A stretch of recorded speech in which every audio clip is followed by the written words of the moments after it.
Good day, my fellow Americans and good people of the world. Today I would like to address you in regards to what America stands for. There was a point in time when the United States of America was so committed to a sense of integrity that our word was our bond. The founding of our nation was based off of our word being our bond. The Declaration of Independence, which is coming up on its 250th anniversary, was nothing but words, and we committed ourselves to that, and our word was our bond. And then came the Constitution of the United States of America. There had been an evolution of many other versions of constituting governance. They were brought together in a framework that gave us a sense of our word is our bond. And so long as we commit ourselves to adhering to this integrity that we were binding ourselves to, that no matter what we may face in the future, befit the times, our word is our bond. And now we're looking at present day America in comparison to our founding. And the unfortunate thing is that our word is no longer our bond. America no longer stands for the integrity of the institution of our nation. America has found itself being corrupted by the very people that we democratically elected. And because of that, we're all doing a little bit of soul searching right now. And we're all questioning and wondering, how did we get here? Many more people are trying to find someone to point the fingers to and blame, when in reality we're all complicit. And still even more people are just looking for a way out of this terrible predicament that we find ourselves in. We want to see an end to this craziness. We want to see an end to the pandemonium. We want to see an end to the corruption and the dysfunction. And we just want government to work. We want it to be this thing that just works in the background of our lives, and it's there performing its functions optimally, and then we don't have to consider it.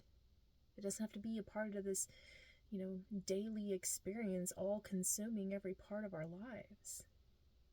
We just want to be able to set it and forget it. And unfortunately, that's not the way the government is working right now. And that's because we have people in positions of government right now that are effectively, intentionally dismantling everything that was making America work.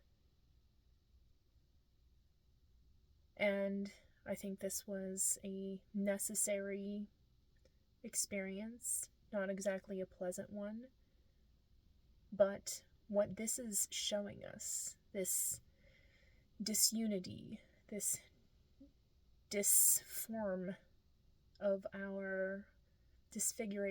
our nation, is just a process of metamorphosis where things not of integrity are breaking down.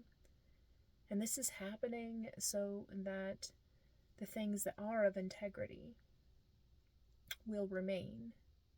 And that's what we can build upon to move us away from this situation.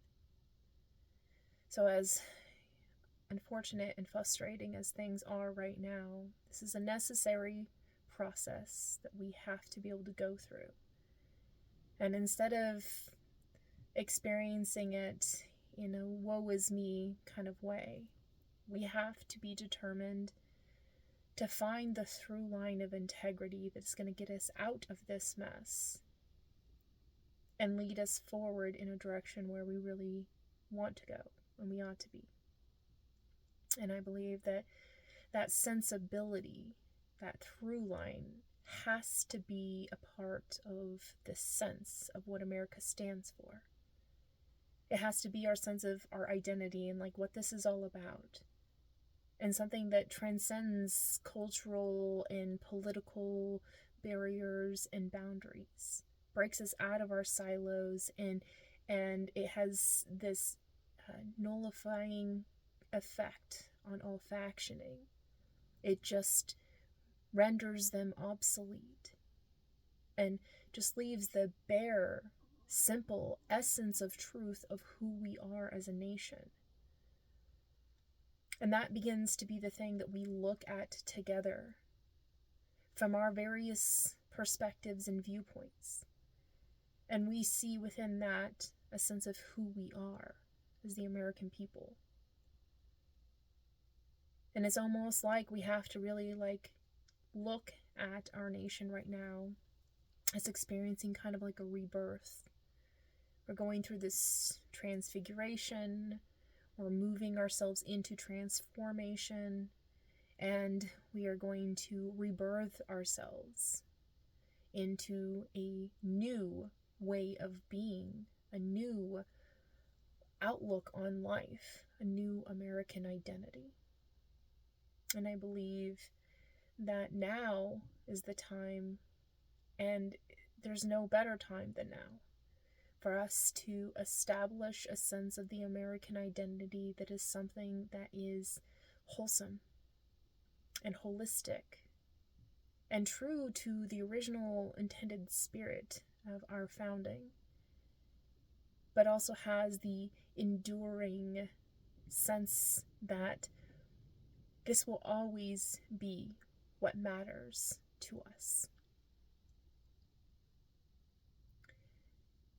And I'd like to offer a sense of what that vision of the American identity could look like for us, if we so choose. For me, we are looking at the sense of how do we get America to be this central focus for ourselves. Not the POTUS, not our problems, but just this American situation, and to improve upon that in such a way that our lived experience is one that we understand, like how we got here, and we understand what our role is, and we understand what we're working towards together. And that sense that we need to have a common purpose, I think, is what we've always related to over the years as being the American dream. But the American dream was just this fuzzy, kind of hard to grasp. It wasn't a thing you could point to and say, that's the American dream. Many people said it was a house with a white picket fence. And that's just not, something that was really achievable for everybody. And so to call that the American dream just really, does a disservice to the many beautiful, varied ways that people live in America. You don't need to have a white picket fence with a house in the suburbs in order to live the American dream. You could live in a high-rise tower in a cityscape and be living the American dream. You could be living in an RV traveling across the world, and that's living the American dream. It's not what you have. It's this sense of having a thriving situation, that is secure and it's welcoming and that you belong. To me, the American dream always was represented in our preamble promise. We, the people of the United States. We recognize that in order to form a more perfect union, and in order to establish justice, and in order to ensure domestic tranquility, and in order to provide for the common defense, and in order to promote that general welfare, and in order to secure the blessings of liberty to ourselves and to our posterity, we had to ordain and establish a constitution. And that's what we did. And those in government, who work in government, take an oath of office to essentially do their duty of providing for that preamble promise. And we, the American people, also in our sense of civics, have pledged as Americans to work towards achieving that preamble promise. And so the American dream is really just the preamble promise, actualized, manifest.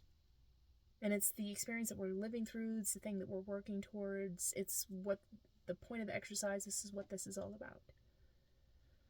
But when you think about that, it's still kind of vague, and it's not really like tangible, like you can't grab a hold of it and say, this is what, represents, this is America. This is what America stands for. And so taking it a step further, like, well, that might be the American dream. The American identity is our sense of like how we know that that dream is being fulfilled. And so the American identity that I think, we really need to work towards is this sense of like this higher purpose, this higher calling, this thing that we can do, that we make ourselves responsible for. And I believe that the best idea for that, this point of the exercise, the purpose of America being here and what we're all about and what we're doing together, is to establish eudaimonia, welfaring stewardship. And that our, sense of like, who are we? Well, we're stewards. And America is the global center of stewardship. We steward our lives, we steward our homes, we steward our neighborhoods and our communities, we steward our environments, we steward our nation as a whole. And we also steward the American identity in terms of like how other people relate to us and how we relate to ourselves. The American brand, if you want to put it that way, what America stands for. Right now our brand is, taking some hits in terms of its valuation, and it's going to take a lot of work to restore the integrities of that.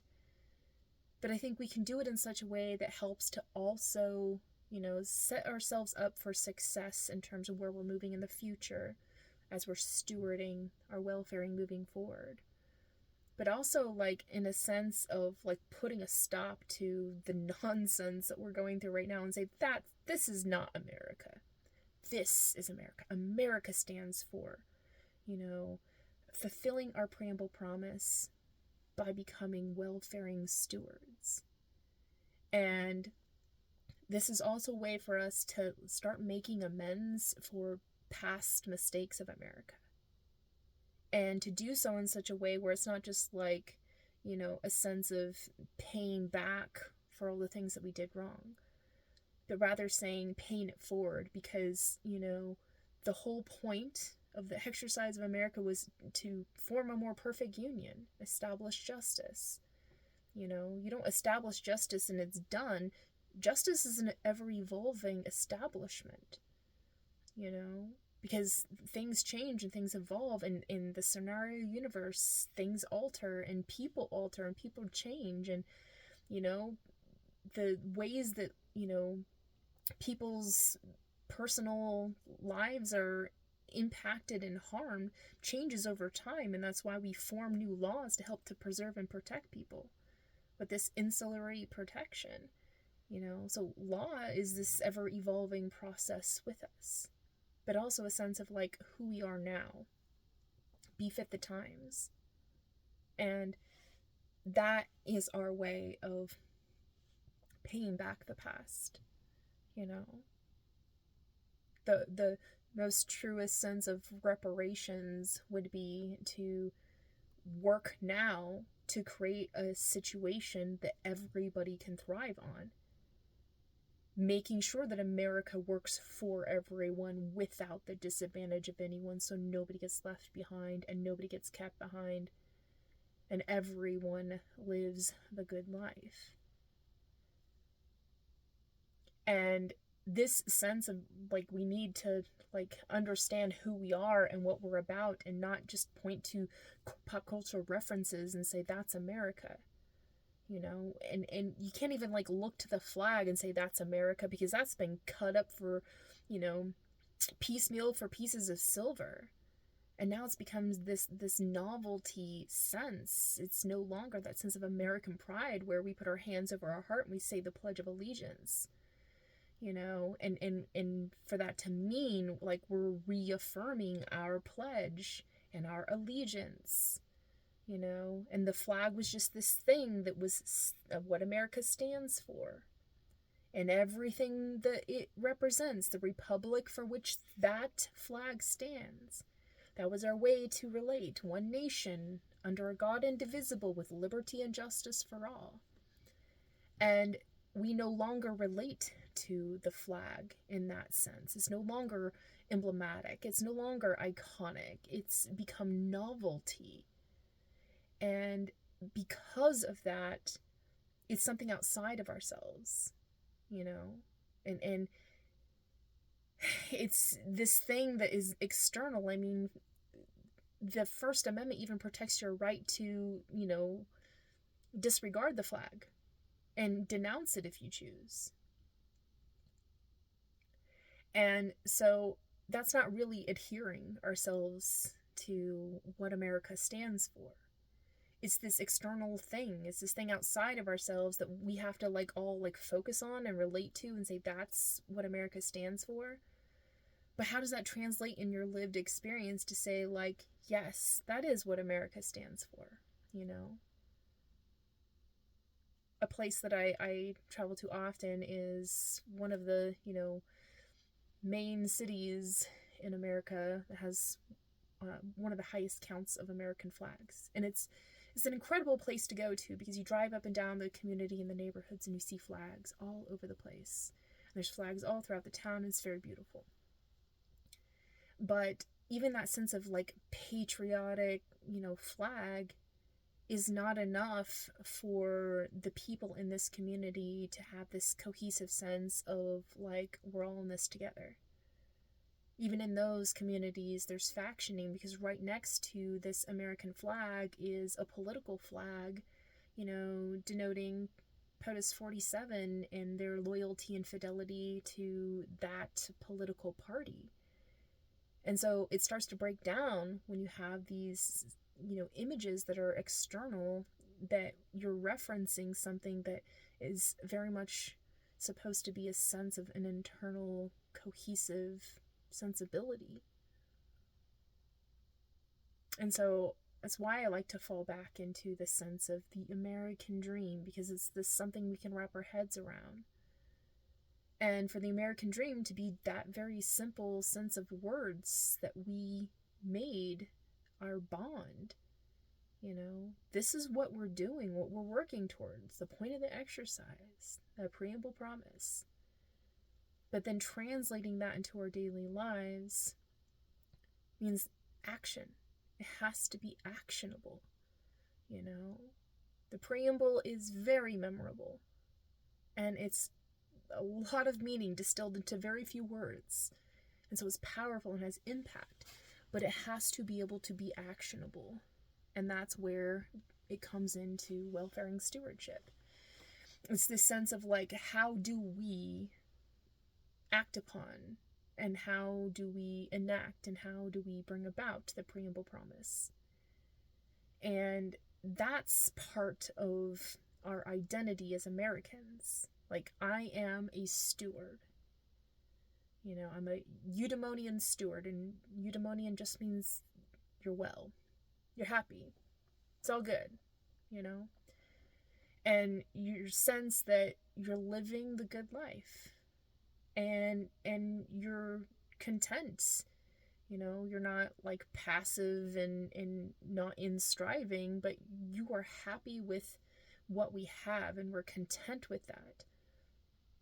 Enough so that, we are willing to continuously apply ourselves to do the good, hard, and necessary work because we're grateful for that sensibility of contentment, that sense that we're safe and sound.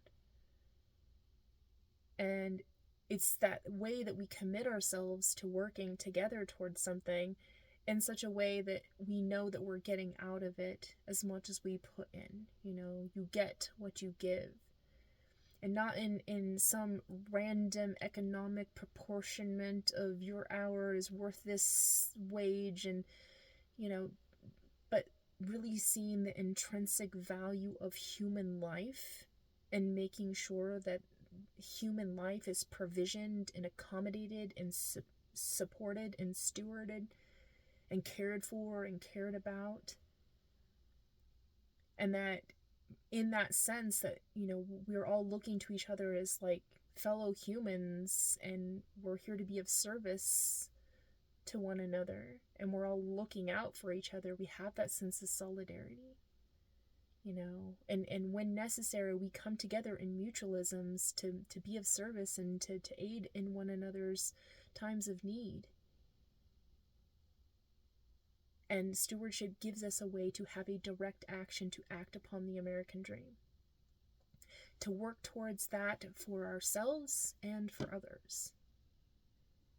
And I think this is the best way to move forward from where we're at right now, in a sense of our nation's branding is being just dissolved down into this sense of like, it wasn't worth everything that we thought. We're not this great superpower, we're not this strong nation.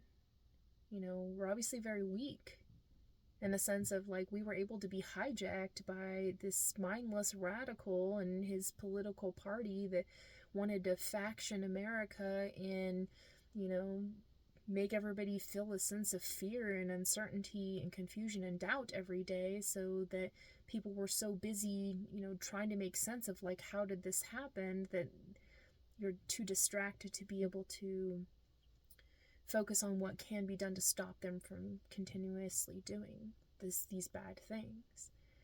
And so we're in this like precarious situation, and it's terrible for us because people are desperate and they are trying to look to government to try to solve the problem, but like it's really hard to distinguish who are the helpers in government.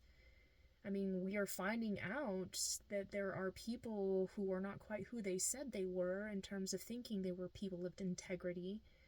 And then when, truth comes to light, as it always does, we come to find out that, these people weren't always on the up and up.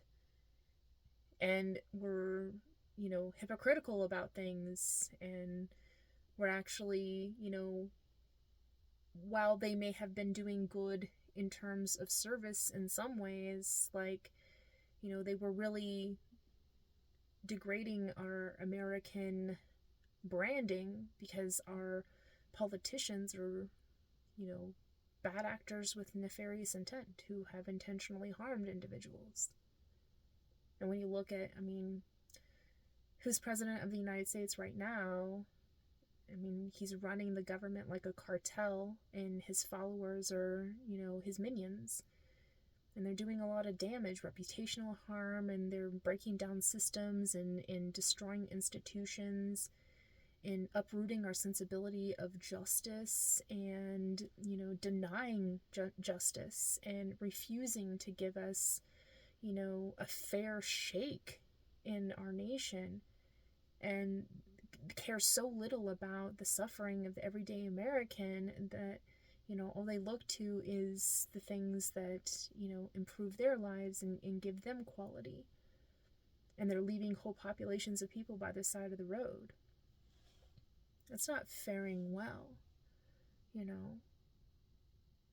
And so this sense of we can come together without having to identify the existing political party, is in, the majority control right now, seen as the executive branch and the legislative branch and the judicial branch has just been kind of hijacked by this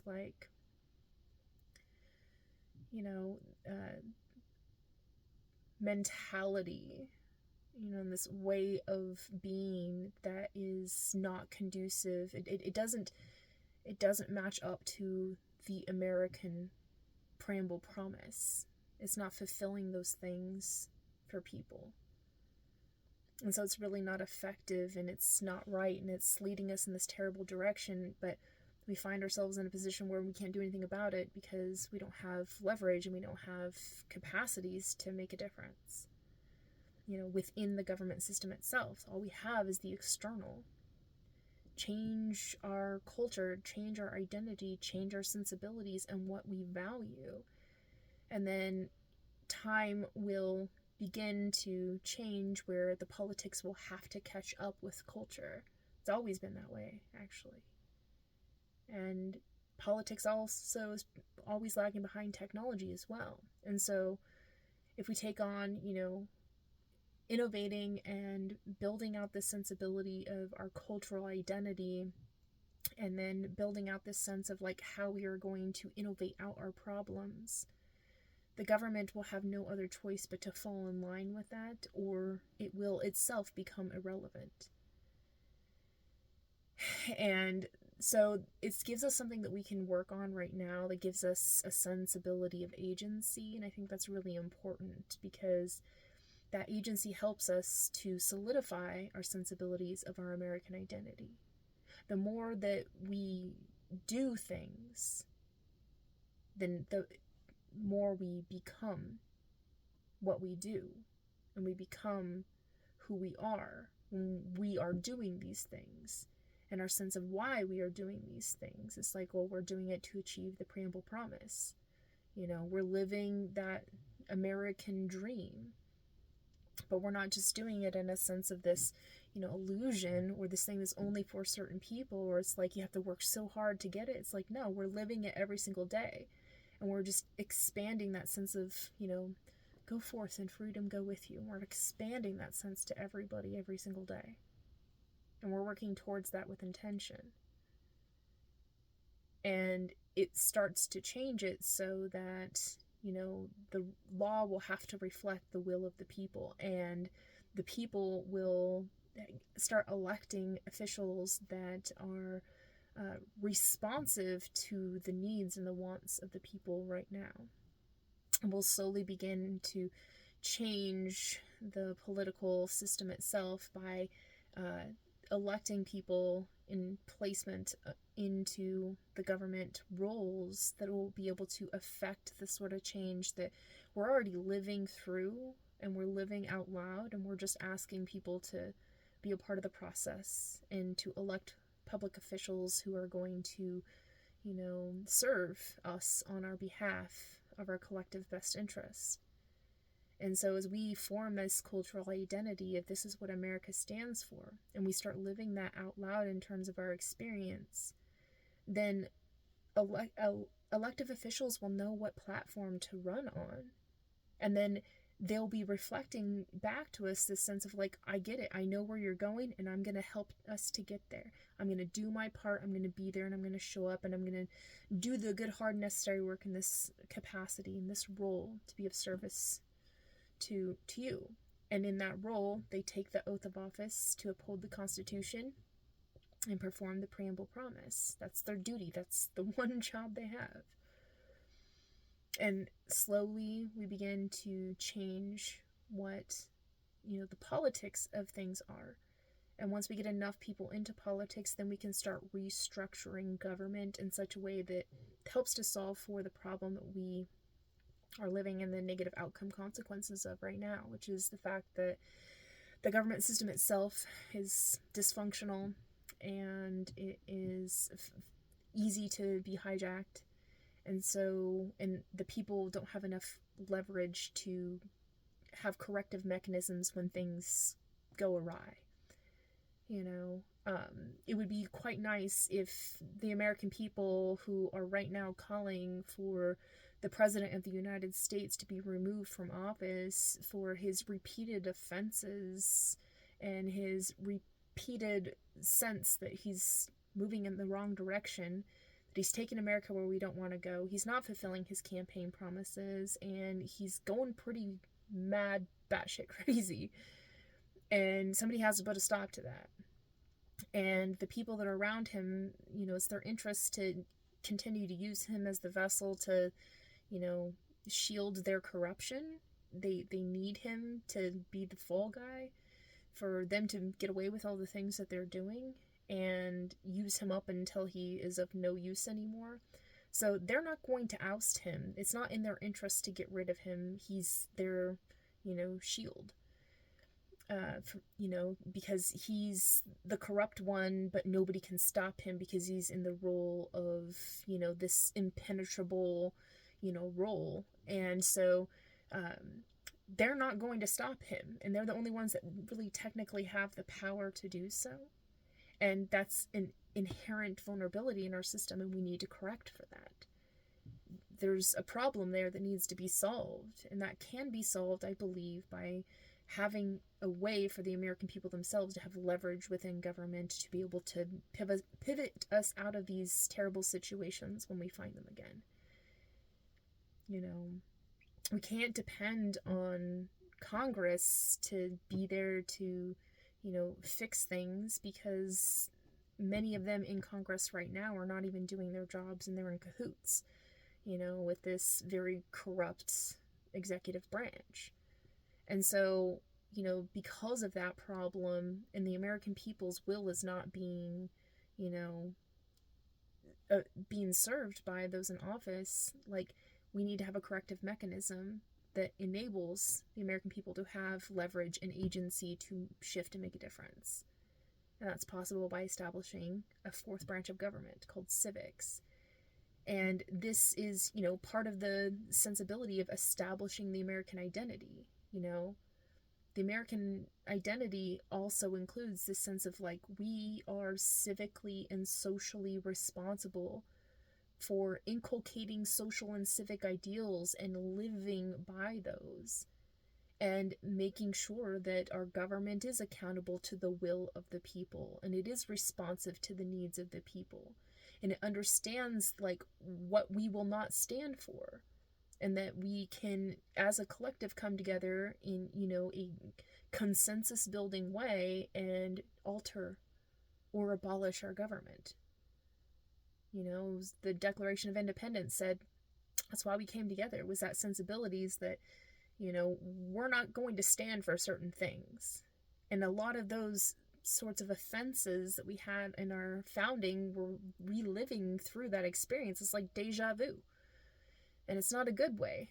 And so if the American people were part of government, they had a seat at the table of decision making, they would be able to say, you know, we're not okay with these outcomes. We want to, you know, diverge from that line of decision making and pivot into a new direction.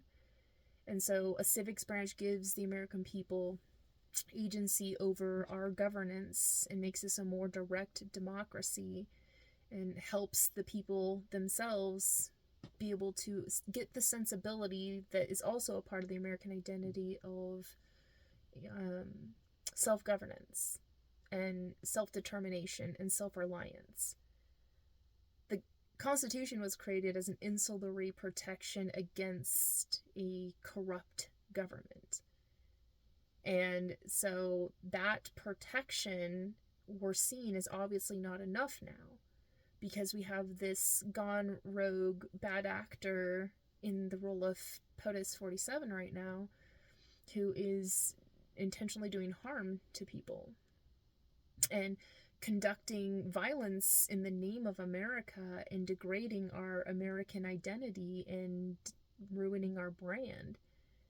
And this is not conducive to the well-being of the people. This is not the will of the people. People don't want this. But we can't do anything about it until we give ourselves the means to do so. And so the American identity is about saying, we the people civically participate and contribute to our collective governance. And we understand our rights and our responsibilities, and we adhere to the law, and we expect that our politicians and people in government are adhering to the law. And when that's not the case, we have corrective mechanisms to solve for that before things get out of hand. That we don't have to wait until the time frame of, the next election to solve for the problems that are relevant here and now. Why tie our hands in such a capacity? We should be able to have a liberating element in our governance. But it also shouldn't be something that, the corruptibilities of concentrated power in the terms of representatives should have the capacity to wield that sort of power. That sort of power should go down to the lowest concentration of power of the individual. And then leave it to the people themselves to do coalition building, to work together to assert enough power on those leverages within government that we establish in our branch of government to be able to affect change and move things in a new direction. And when we have a sense of we have that sort of agency, then we look at, what the American dream is all about. And that starts to be the thing that we stake our claims on and we work towards. And we establish capital and we pool resources into a commons. And then we start getting this sensibility of our nation really it belongs to all of us. It's this thing that we have to steward together. And we do that together by working together in common interests. But we have to have a common framework that we can relate to and we can rely on. And through that, function that we give ourselves, that mechanization that we build for ourselves, we establish a scaffolding for our lives so we can start building out into new and better experiences. Live out the American dream and build upon it and expand freedom and to make our, future even more amazing than it is now. And having America really making sure that, we're having dignity of life for everybody, quality of life for everyone. And we're becoming our sense of what other nations look at when they look at us should be that we are literally the global center of stewardship. And people want to come here and be a part of this experience with us. People want to live here, people want to visit here, people want to be a part of this, people want to align with us and ally with us. And to work with us, because it's kind of people believe in our mantras again. They used to believe in our mantras in America, and the current president has really ruined that, because he doesn't even live by our mantras. I don't think he could recite the preamble to the Constitution if his life depended on it. He doesn't have touch with that, common human touch. And there's many people in government, unfortunately, that are that way. And that's really something that's very important to me, is how do you establish this connection with the most isolated person in the world? POTUS is in that bubble, and how can POTUS reflect the individual American citizen as being an individual American citizen if they're cut off from that sensibility of what is the lived experience of the average American? This is why I think that a big part of establishing the American identity is also about being able to have that reflected in who is president, and have the president be able to know what the people are experiencing, and to be able to have a direct line of communication with the people so that, the president can always have that common human touch. I think this can be accomplished through technology, making our government more innovative and thus therefore more responsive to the people, and able to move forward in the direction that keeps us in alignment with one another and helps us to, every day reaffirm this is what America stands for. Be out there and explain, you want to know what America stands for? We're making these advances by empowering the housing industry, across the board for builders and lumber and, mason workers and carpenters and contractors and the entire supply chain, and we're empowering them. And we're doing that because when these people are empowered to do the good work that they have the talent and skills to do, we know that translates into a safe home space for all people in America, and so we have domicile for everyone, and nobody is being left by the side of the road. And we see through that empowerment of the entire industry, we are empowering the people.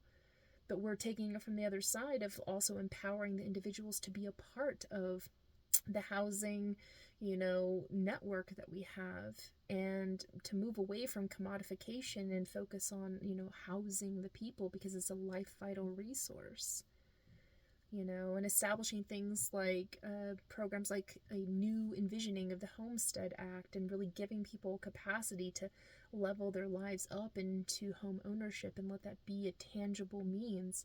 That too can be a part of the American dream, because you are promoting that general welfare. And to have this sense of like, these are the things that we're working on together. And well, how is that working out? We're putting in the effort to make this project, this new Homesteading Act. How does that work? Well, the president would be able to communicate directly with the people and understand, well, it's working in this way, it's not working in this way, and we can establish best practices. And then level up, like, the executive's supposed to be enacting, executing on the laws that the Congress is enacting. The Congress is supposed to see the will of the people, listen to constituents, create laws to, serve them, and then the president is supposed to execute on those in a broad range plan. All right, guys, this is the collective initiative. But we're not seeing that right now. And because we don't have a visionary for a president, he can't see past the back of his hand, let alone be able to see what's going to come tomorrow or the next day, unless it's something related to, his own self-glorification,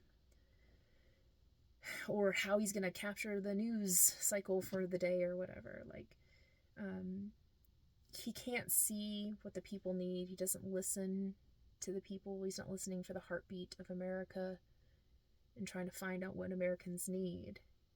And I think that America should be so designed in terms of how it organizes its government, how it mechanizes the government to do something for us, really should have the capacity to empower no matter who is in the role of POTUS, with the capacity to have a direct line of communication with the American people, so that the people can communicate with Congress, and Congress can communicate through legislation to, POTUS, like, this is how we need you to execute these laws in this way. But then, well, how are you? The ultimate question of how are you going to execute on that? POTUS really needs to be able to reflect back to the people and say, well, how do you feel that this needs to work out in your lives? And so creating a technology, which I like to call the President's Everything Assistant, coordinating executive discretion or discernment, to help to have a line of communication for the American people to the President, and a more direct line of communication between the President and Congress, in a way where it isn't, about who's your buddy, who's your friend, who's on your political team, but really translating, like, what are you working on and why? What's the point of the exercise? What's important? What's the value adding, initiative that you're working towards? And to listen to that, and to listen to the will of the people, and make sure, like, POTUS is able to reflect back to Congress, like, you're ignoring the laws that the American people really need right now. And so, giving that sense of like State of the Union, you could give a true State of the Union because you would know what, people are united for or united against. And so, this sensibility of looking at government as just like this whole functional thing that we can work towards together, and about achieving, the American dream, the preamble promise, and giving our sense of an identity that we can collectively, unite within and work towards is, it's so important. I think that when we have a sense of like who we are,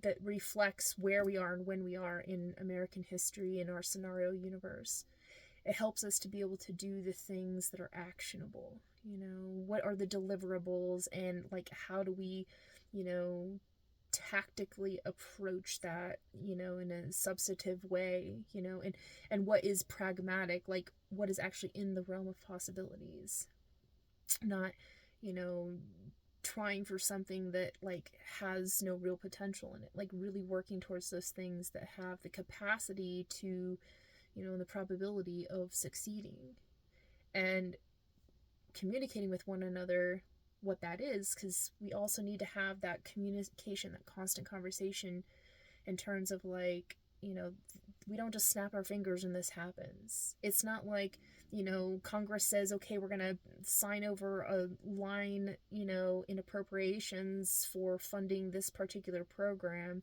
and that's what the POTUS has to be able to work with in terms of execution, and this is the overarching objective that we're working towards.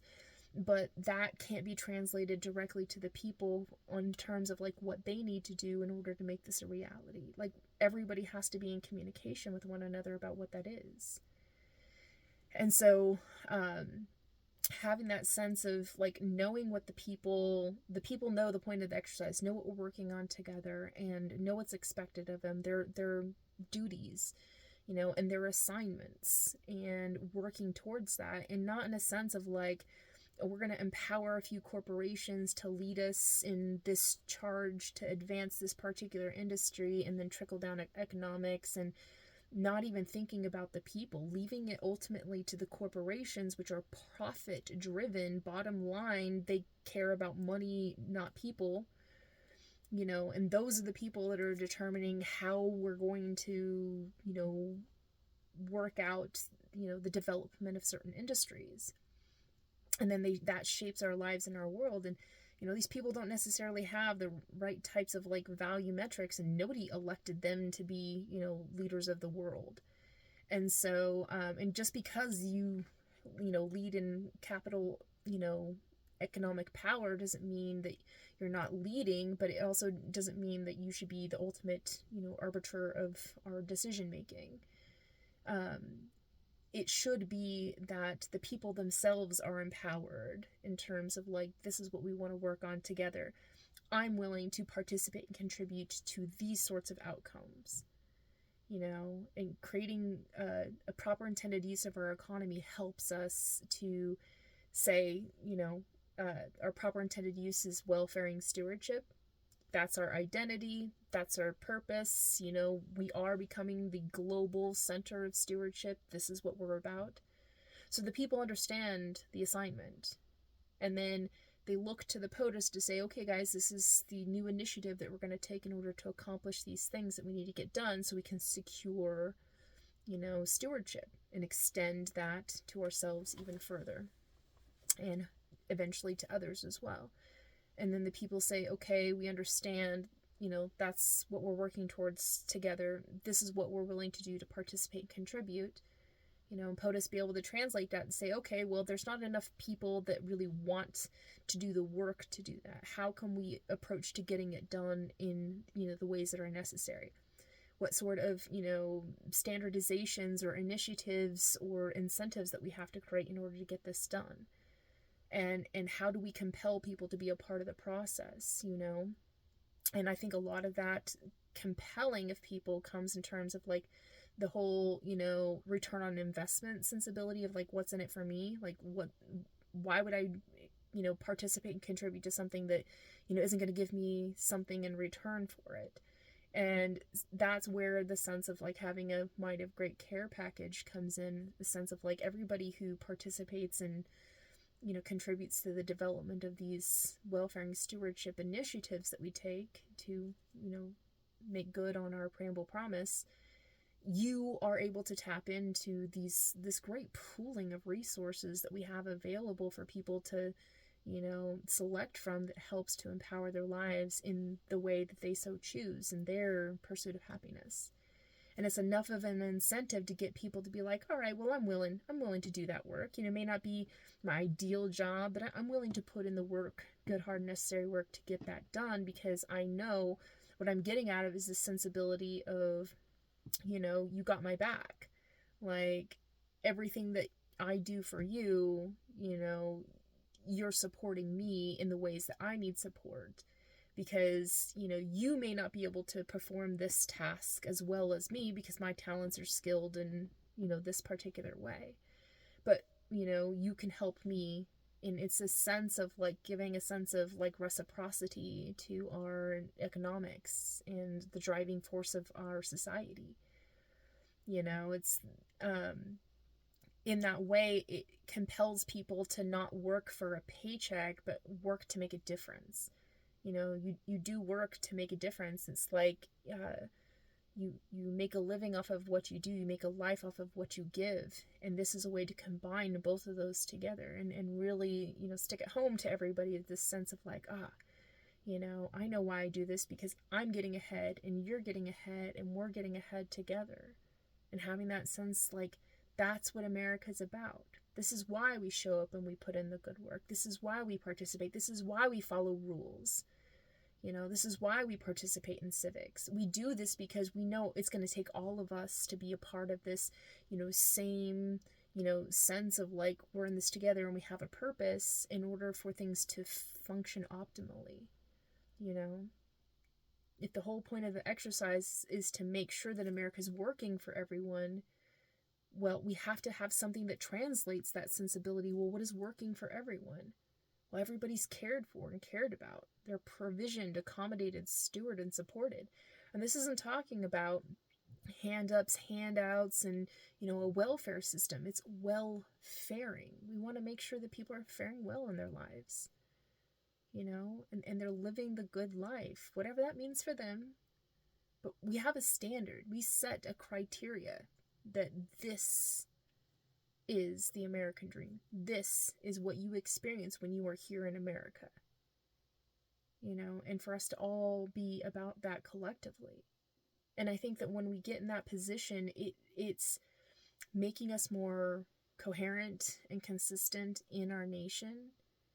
And then that starts to resonate with other nations to say, like, America's so, busy working on self-development and self-improvement that we become less of like a risk, or, less of this thing that they have to fear, or they're worried about, because our values are represented in the things that we're paying attention to and we're focusing on and where we're spending our money. We're investing in our self-care, we're investing in our self-development, we're investing in our self-reliance. And that's not saying that, we are ignoring the rest of the world, or we're rejecting, or we're building up walls and, insulating and isolating ourselves. No. We're just creating such a place, a welcoming place here in America, that anybody and everybody would think that going to America is like going to heaven. You would want to be here. You would want to be a part of this experience. You would want to contribute to what we're working towards together. Because this is it. We are the center of the global center of stewardship. And to reinforce that sensibility to other people, like, what are they doing over there in America that they're just managing to all get along so nicely?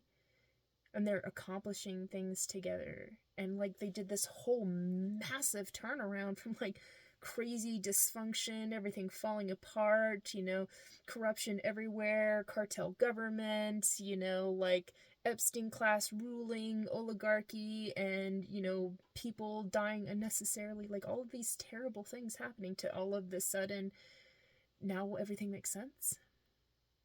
We're all starting to look like, we really are a united States of America, and that other people can look to us again of a sense of like we are embodying that, motto of go forth in freedom, go with you.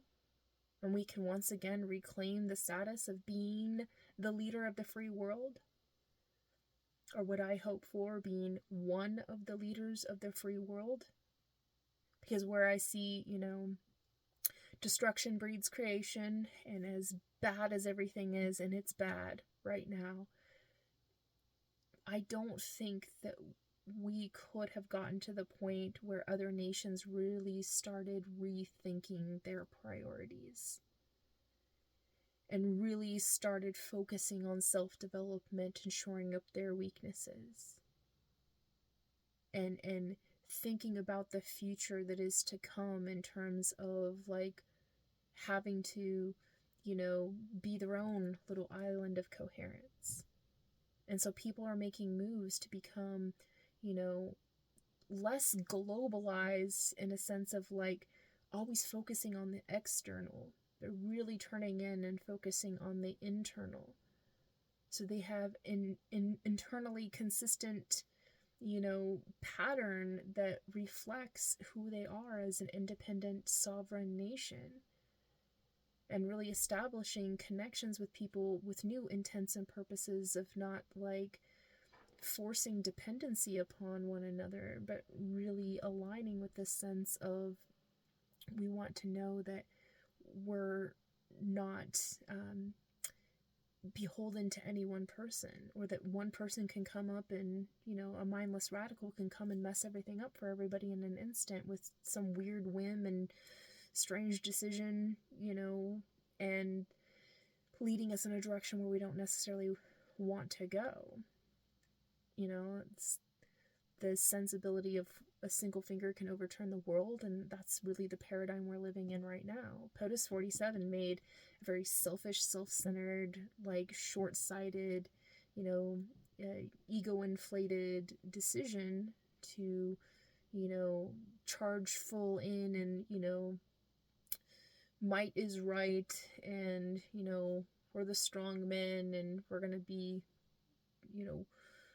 disciplinarian of the world or whatever, and entered in a really poorly initiated direct conflict with an adversary they weren't prepared to, actually compete against.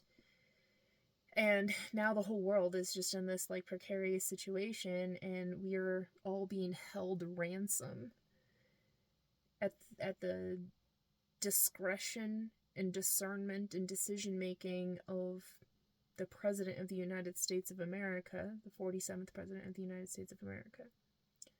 And that's why a lot of people don't really like America right now, including many Americans, because it's ruined everything for everybody. And the only way out of this is for POTUS 47 to, humble himself and submit to law. Submit to law in the United States. Congress has the war powers and the power of the purse, and submit to international law. You went and, stirred up trouble, unprovoked. You violated the sovereignty of another nation, without really any true justification. And, you're doing great harm and damage to innocent people, and you need to submit to international law, in order to set things right. And submit to the rules and norms of NATO, and realign back into our alliances. And that's really the only way to stop this. Is the only way it's going to end. And it's not something that people in government right now are pushing for the president to submit to. And there's not enough people to get him to do that. And he doesn't really care about anything. So, I mean, you can't incentivize him. And, you know, he has this weird political immunity, so you really can't punish him.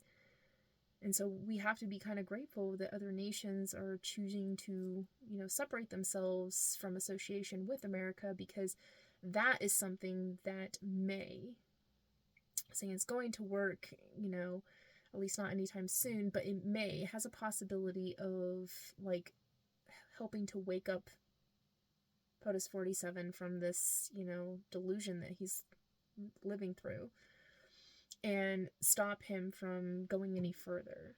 You know, hopefully there's enough collective interest of other, you know, sovereign nations that will step in and call this out for what it is, in terms of, you know, the most egregious, you know, irrational, you know, ill-advised, absolutely wrong thing to do, and the whole world is suffering because of it. And therefore, in the collective responsibility of, you don't do that to people, you know, it's not the right thing to do, like, submit to law and end this.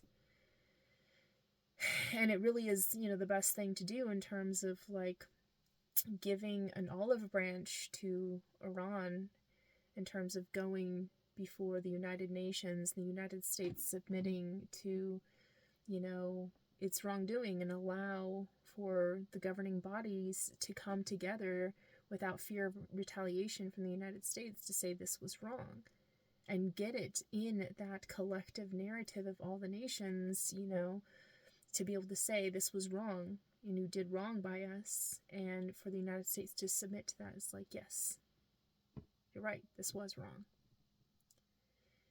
And that could be, you know, an olive branch extended. Like, it's something at the very early stages of this conflict that Iran really said that they wanted.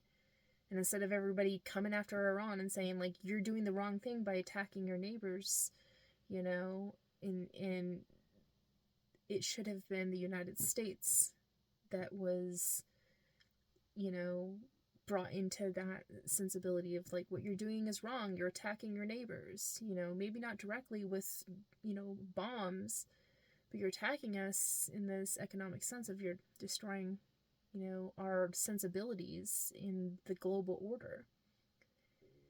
And I think that would be an opportunity to be able to, you know, get back on, you know, good terms with other nations.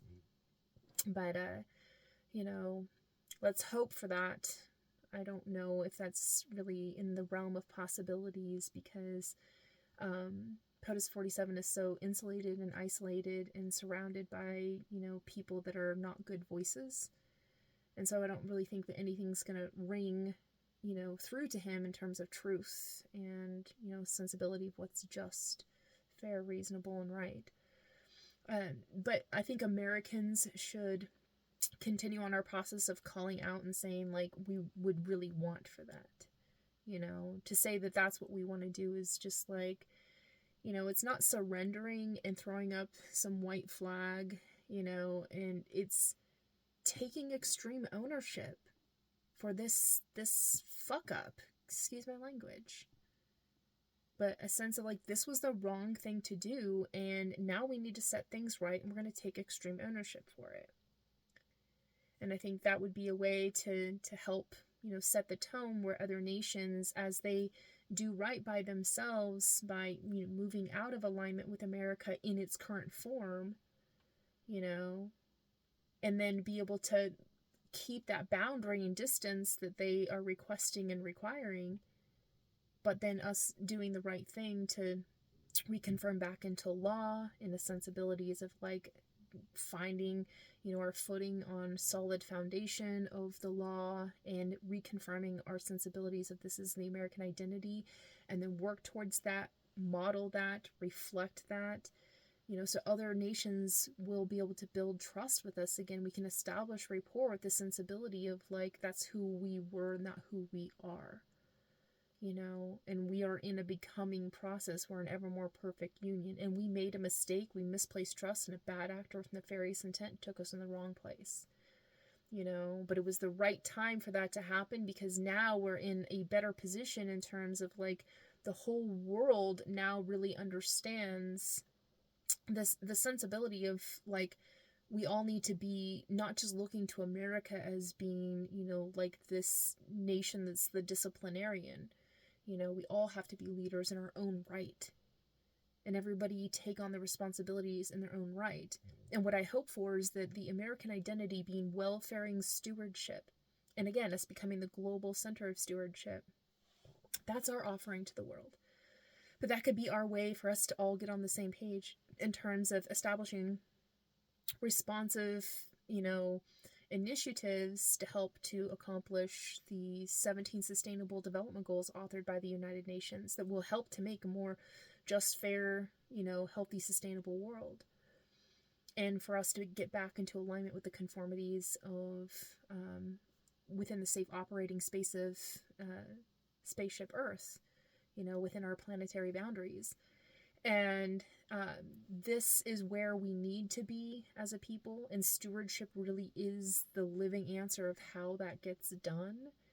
But we have to be able to turn into, the model representative of how that can be executed in such a way that is, about internally consistent patterning of a social and cultural ontology that the people can live out, systems for living they can live through, and political infrastructuring that helps to support and give people the empowerments so that they can rise to the occasion to be a part of that process to make it work, and then that reflects to other people of like there's something there that's being accomplished that we should want to, model in our own capacities, reflective of our needs, but similar to, in the sense of the same type of overall objectives, which is why the UN Sustainable Development Goals are so great, because they're broad and they're general and they're universal, and it's just how you choose to apply to it. And I see stewardship as being that broad, general, and universal as well, in terms of like how to create frameworks to solve for these, very human conditions, and very like environmental, situational, contextual, frameworks. Like depending on where you are, this will apply to you differently, but there will be a common sensibility of like everybody requires the same life vital resources, and we need to be able to, exact that in ways that are simplified and cohesive, and helps to make us embody that sensibility of like, what is the function where we are a malleable, adaptable, mobile, efficient, sufficient, stable society because of these, innovative approaches we take to confirm our through our built infrastructure and reinforce in our built infrastructure the right environmental context so that our systems for living are automatic and simple to participate in and contribute to. And it's something that we can perfect here and establish best practices here and build out innovative technologies that we can then be able to, share with the rest of the world. And in my hope that, what I see in the vision that is to come, we're going to have to do some really intentional work to help to foster the sense of Iran coming back into mutual global alliance where they're not such a hostile entity, but really embodying this sense of, their own internally consistent version of being powerful without being violent or cruel. And this would give them a way to be responsive to that. And America could make amends for, this grave error and mistake that we made, under the directive of POTUS 47 to go in and do this, this military actions against Iran without clear intents or purposes, to extend an olive branch to help to set things right. It's like, if we really want to make sure that they don't have the capacity for nuclear, have the capacity for nuclear warfare, because we're concerned about, what they might do with that power, and what sort of powerhouse of a, country they would be, emboldened by this sense that they have, such a destructive force, within their capacity to use. I believe that in order to, get them to step away from that edge and to move away from that sense that they need that, or that they would want that, or that's desirable, or that's even in the realm of possibilities in terms of the rest of the world doesn't think that's in the best interest of us, helping them to move out of alignment with that, with extending olive branches and helping them to, build up the sensibilities of not needing to be so extreme. I understand, I get, how they have become who they are and the way that they have organized themselves. But they don't have to continue to be that way. And it's better, which is what the whole power of the soft power of America was about, was supposed to help move people into a sense of Western ideals, but to model those as being actually good things. And how can that be considered a good thing if America's going around blowing up people, and trying to dictate to the world what they're doing and just going to war, on a whim because you can? That doesn't really instill a lot of confidence in other people that they would want to align with us, So if you have, these hardline governments, in Iran that, are not exactly the most, ethical, savory characters, because of their tendency to align with, bad actors. They don't have to stay that way, but they're certainly not going to, lean into America's, will. We're not going to compel them to stop being that way and be more like what we would prefer you to be if, we're not even a good example of what they would want to be, And so the sense of becoming welfaring stewards is a way to establish an enduring and long-standing continuum of soft power that is not embodied in some, organization, within government like USAID was, that could just come in and somebody, dismantle that and take it apart because they don't understand it, or they don't value it, or they, are confused about its, proper intended use, or actually what it does, and they come in and they blindly just destroy everything. And we've now lost all of that soft power. We should be orienting ourselves in terms of our soft power being about something that is so intrinsic to our way of being, so embedded in our American identity and our cultural identity, our way of living. It's embedded in our economics, because this is the greatest, resource that we have, and the greatest thing that we trade with other nations. And it's the thing that we live by and we work for and we work towards together.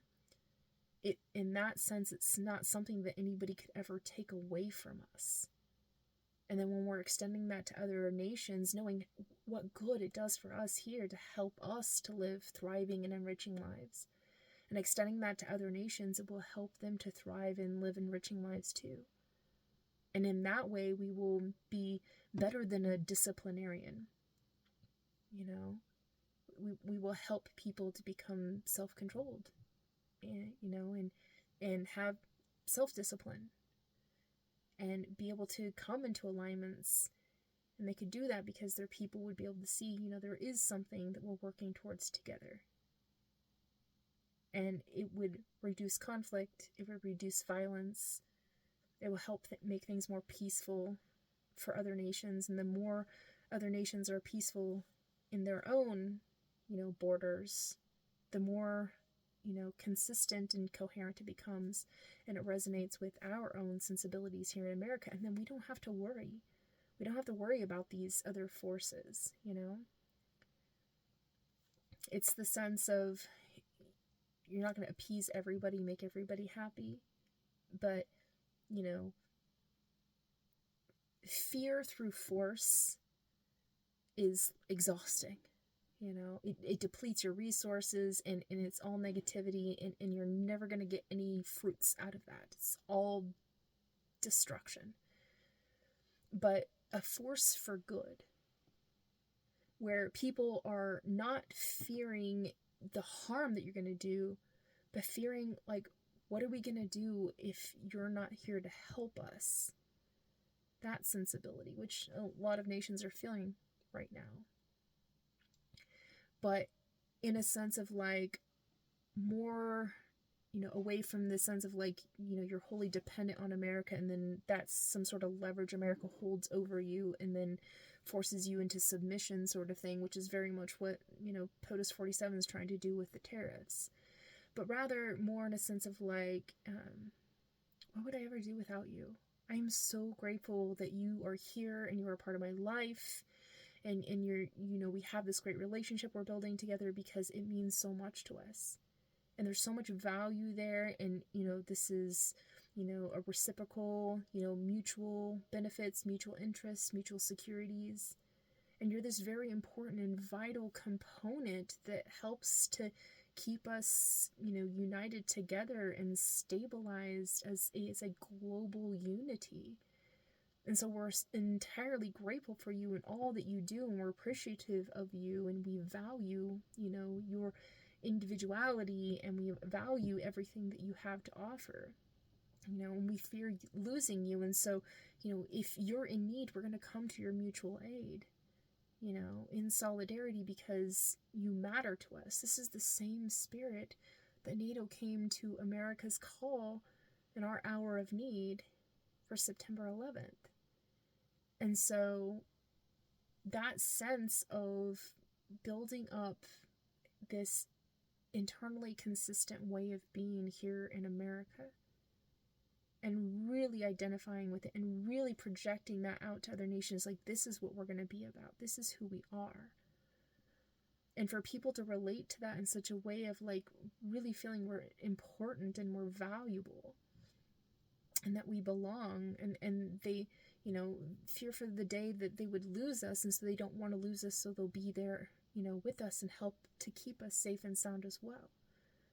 And other nations embodying that as well, and it's that mutual respect. It's much easier to accomplish that, and you get actual fruits from that labor. It takes effort. It's a relationship. Relationships take work. They take intention, but you can cultivate that. And it's good outcomes. And it's for everybody's benefit. And nobody's being harmed or disadvantaged or, set in this position of, submission and control. And it's this mutual, reciprocal, positive, reinforcing, sense that we're all in this together. And that's so much more powerful. And it takes a whole lot less resources to do that. And when you're living in that state of working towards things that are producing life, life is this positive, regenerative, abundant experience. But death and destruction is a short-term expedient fix that always has an end result in things getting much worse and getting impossibly difficult to ever make better. There's no good outcomes to bad things like conducting violence. It's not to say that war isn't a necessary thing, but there is a moral meaning to war, and we only go to war to establish peace. But in order to establish peace, we have to have a sensibility of what is peace, what is peaceableness. And it should be everybody living a way of life where they, feel safe and they feel sound, they feel confident and they feel protected. They feel cared for and cared about.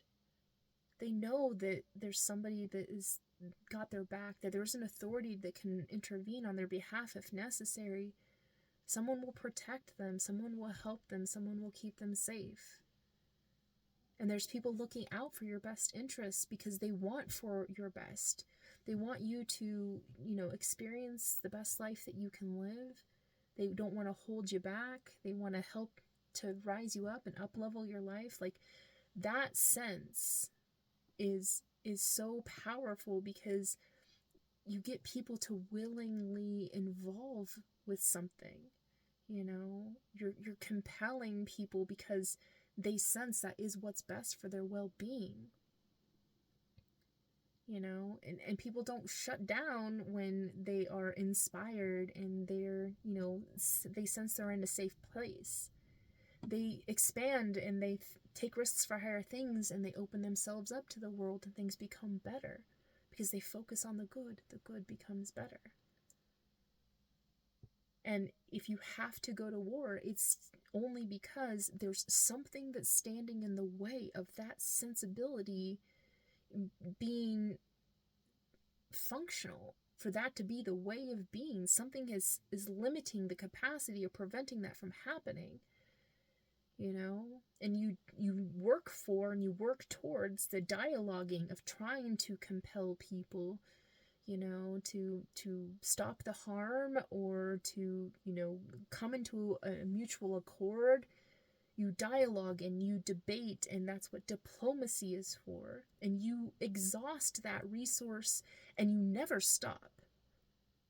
But if there comes a time where it's just not getting to the point where it needs to be and things have gotten out of hand and there's no other way to stop the direct violence and harm that's being done, you have to intervene. And that's the point when you have a moral legitimacy to justify actions of violence and destruction. Only enough to stop the runaway train of negative outcome consequences of other people's bad decision making that would be leading things in the wrong direction. And then even still through that process, you're dialoguing, you're debating, and you're working on diplomacy. You're trying to find solutions that make it so you don't have to use the, steel fist anymore. You can go back to the velvet glove. And if we had this sensibility, it would be back into a sense of restoration of integrities. America would be able to, on its face, say with all confidence that our word is our bond, and we're using our words to create constructive dialogue, that we're trying to find, common ground. We want to respect others because we want others to respect us. We understand that people have their own independence and sovereignty. They don't want some outside force telling them what to do, what to think, what to feel. And if we think it is their best interest for them to change their ways, then we must become compelling and convince them. And we must role model and reflect, and we must give them incentives and support to help them to change. And that's the best way to approach leading ourselves on a continuum of an imperishable world peace. And that's the potential that I see in this. America really should stand for a sense of leading the world that is free to move along together in a continuum of an imperishable world peace. And we have everything within our capacity to make this happen. Despite even our political infighting and, all the factioning and all the destruction and all the pain and the sorrow and the suffering, all the bad things that have happened, I know that this is possible. I see that potential because I hear it in the voice of the people. When I listen to the way people are responding to how terrible things are right now, we have this terrible but yet awesome, catalyst in the form of POTUS 47 that is showing us our shittiest version, excuse my language, showing us exactly what we do not want to stand for, all of the things that are our worst tendencies, and it's embodied in one person that happens to, infect everybody else around them to act that same way. And it gives us that stark contrast of like, so that we can really sense within ourselves, like, well, that's not what I want America to stand for. That's not what I think of when I think of freedom. That's not what I think of when I think of like progress or, things are working. That's not greatness. And because we have that contrast and this person that's, stirring things up and shaking things up, and revealing to us our weak points in our infrastructures and our weak points in our governance and these exploitabilities, and see how much power has been concentrated into, these elite oligarchic figures who, are using that power against people's best interests. We see it all out in the open. I mean, it's impossible to ignore now. Where other people might have like put their heads buried in the sand before, you cannot deny this reality now, because your everyday lived experience is no longer just moving along swimmingly. Yeah, things weren't great, but it was, sufferable, and now it's becoming insufferable. And because of that, people are waking up. And when I hear people respond to that, most people are like defaulting to a sense of what is good humanity. And because we have that sensibility within us, it inspires me. It makes me feel like not all hope is lost. Humanity's not a total waste. We can turn this around, and we have the capacity to do it as long as we're coming from the right place of intent when we approach it. And I don't think that like creating more political factioning or the pitting of otherisms is the right direction. We should be defaulting back to have the integrity of our word as our bond, and that we default back into adherence to the law, and we conform ourselves with the sensibilities of civil society, and we start embodying those social and civic ideals. And we work towards collective best interest initiatives that help us to achieve outcomes that are mutually reinforcing and also giving us a return on those things that we are expected to invest. And we get all of these things when we move forward together in terms of establishing our American identity as welfaring stewardship. And I hope for people to now have this conscious sense of like, we need something more to align us than some weird political faction, or some like, passing fad or trend, like, again, presidents come and go, but America, our nation, what America stands for, has to last forever. In order for that to happen, we have to like be about doing something that really reflects what America stands for, and that we're going to be about. We can say that's what America's all about, and present that in such a way of an offering to people to say like, we're really trying to make sure that this is a welcome situation for everyone to thrive on, and that this is a place for everybody to belong, and there's more than enough room for everyone. And we need as many people to be involved in this in order to make it a success. And your personal tastes and aversions, those are fine. Keep them to yourself. But we're about making safe space for everybody to be true to who they are. And that we're coming together on this sensibility of like, we have something to work towards together. And I think this is really important now more than ever. I mean,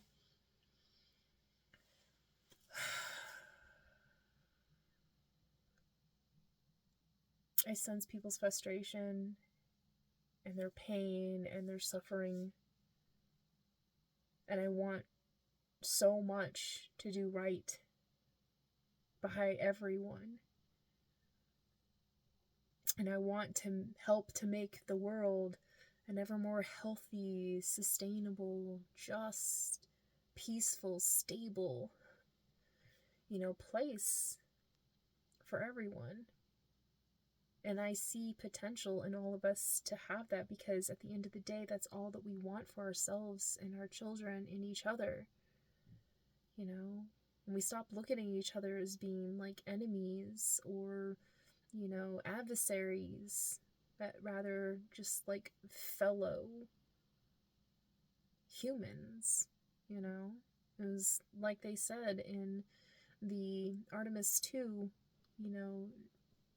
crew, when they came back from a mission that took humans the farthest away from Earth they've ever been before.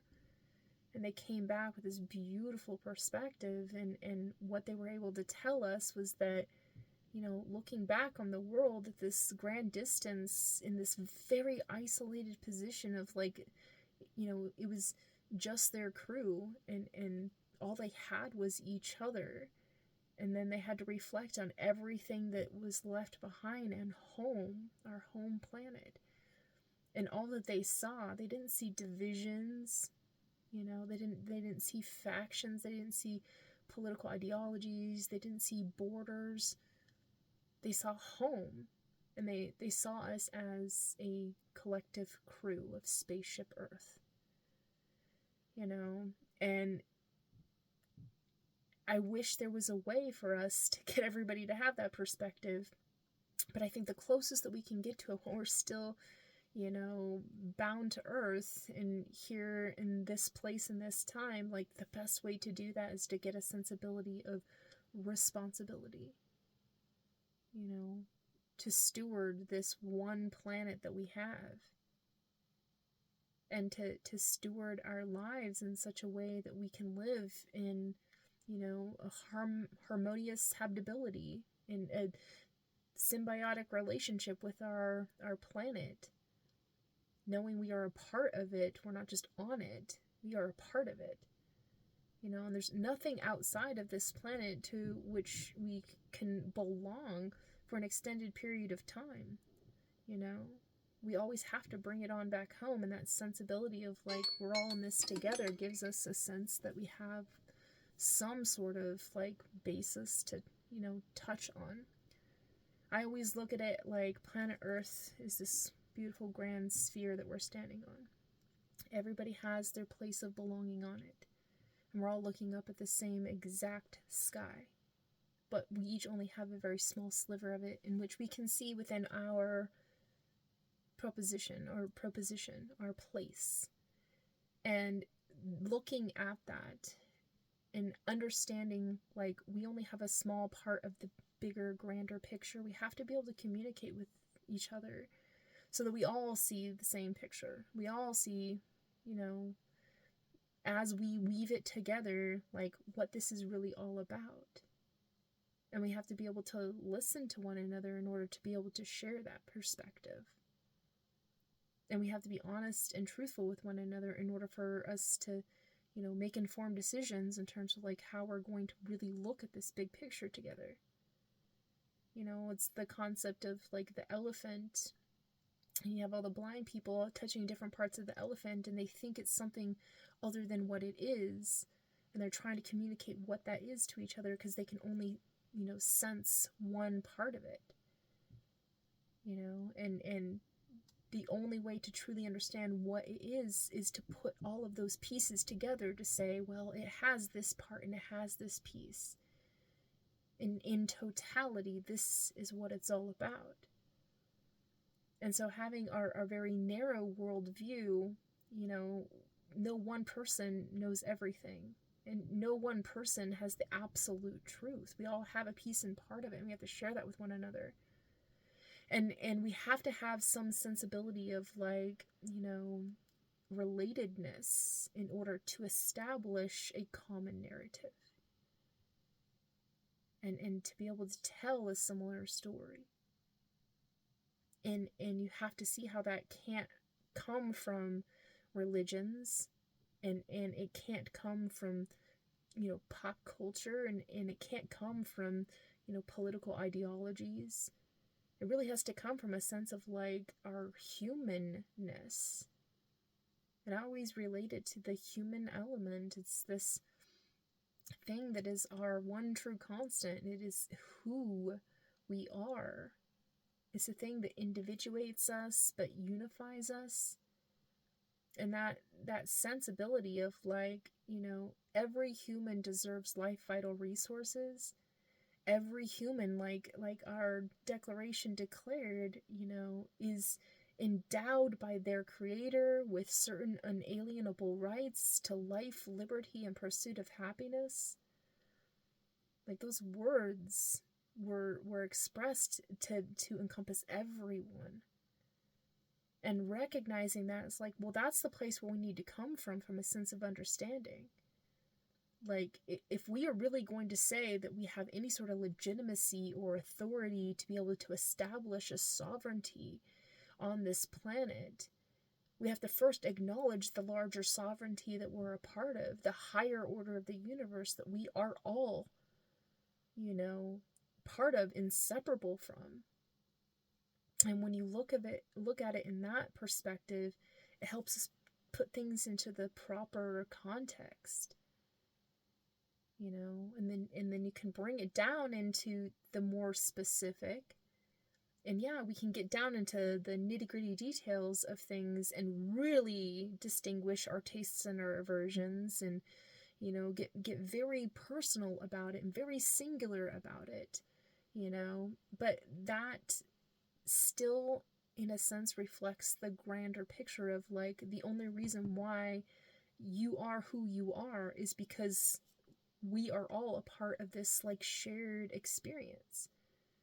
And who you are is a very, malleable thing that, a person evolves and changes over time. Like, just who you are today is not who you are going to be tomorrow. You're going to change, you're going to improve, hopefully. But regardless, it's the situation around you is going to help to change who you are.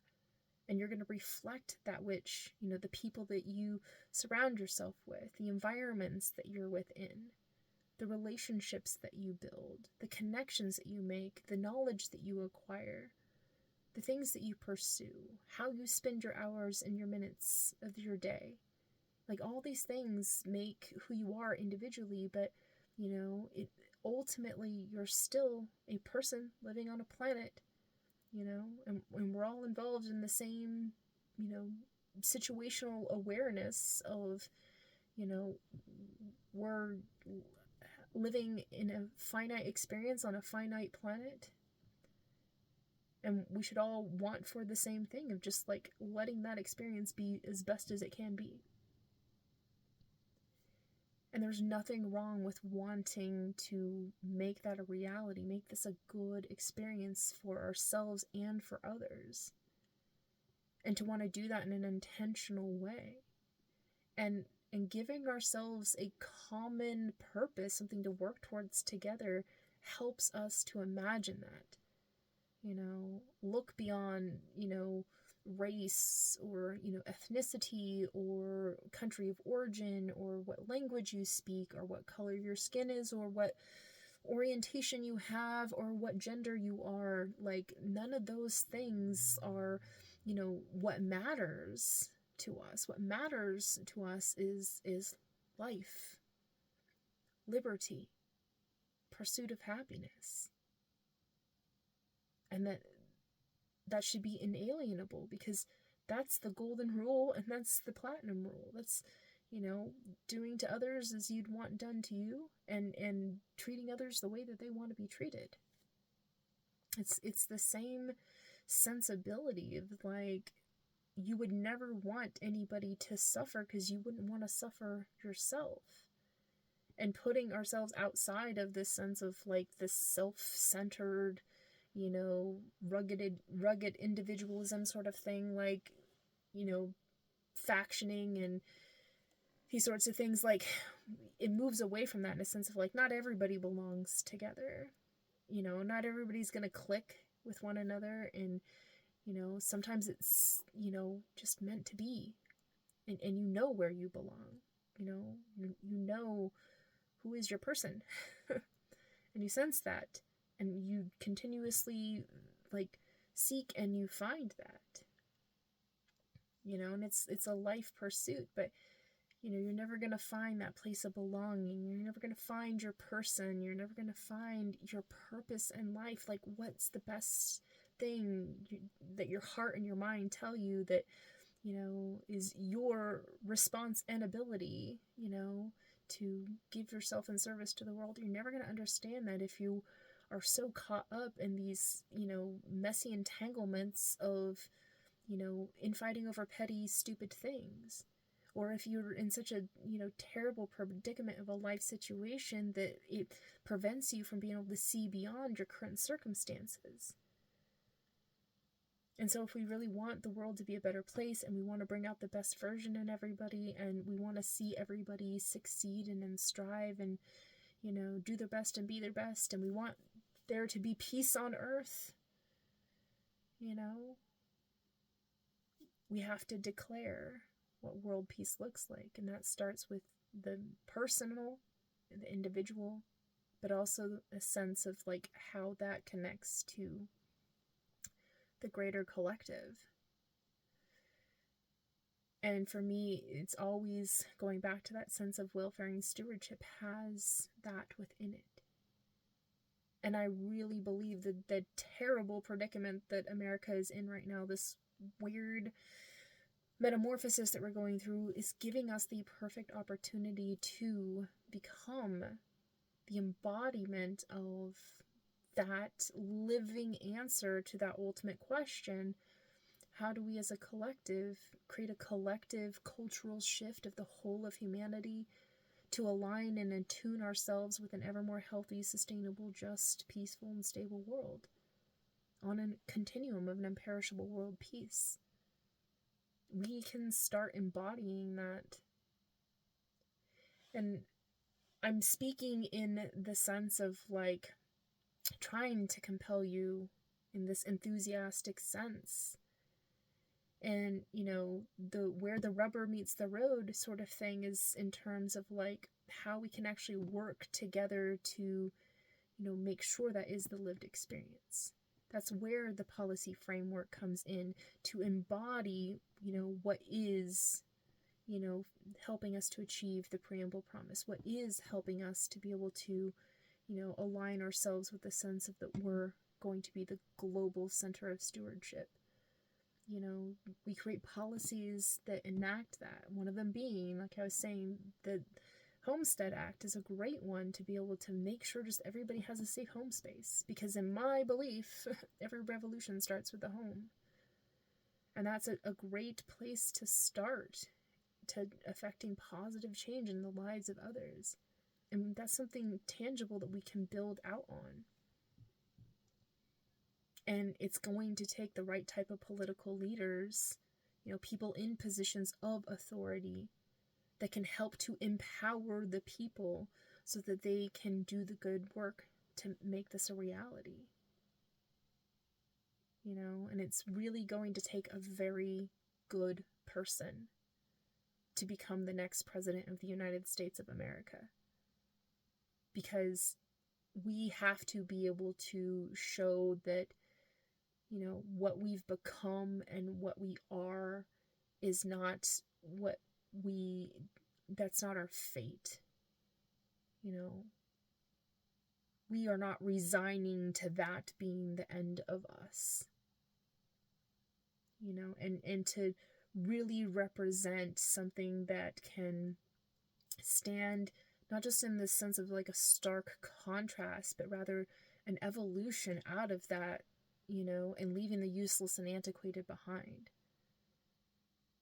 Like, finding a way to show, like, that error, that mistake, it is not a part of our future. And to really have the capacity to humble us not in a sense of humiliating us, because that's already happening. POTUS 47 is absolutely humiliating the United States of America. But to humble ourselves, to say we did it wrong. You know, we allowed these things to happen. And things got out of our control, and unfortunately corruption happened, and these things were actually able to happen because something wasn't right. And now we need to fix those systems, shore up those weaknesses.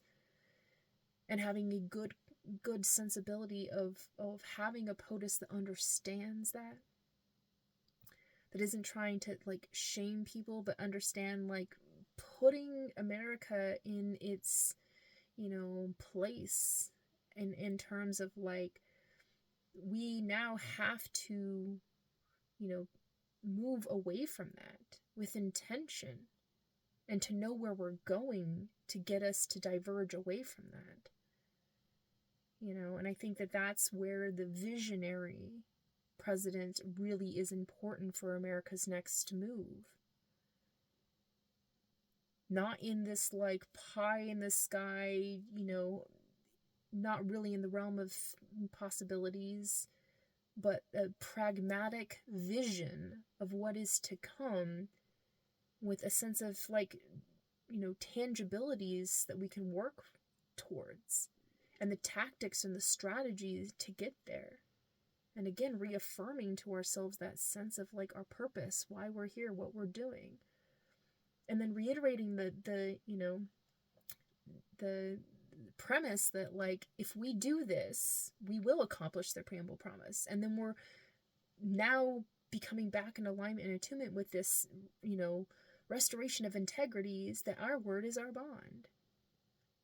You know, and then we become the living embodiment of that, and our president should be leading us towards that with intention to reaffirm for us, you know, and not let it be like a shaking your finger at everybody, you're doing it wrong and how dare you, but rather just like, what corrective mechanisms, how do we restore everyone to wholeness after this total chaos, you know? In a sense of like, we're going to have to, you know, break things down to make it more simple. And then we're going to have to build up on that strong, firm foundation.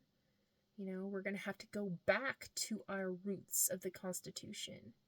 And we have to go back to the seeding of our nation in the terms of the Declaration of Independence.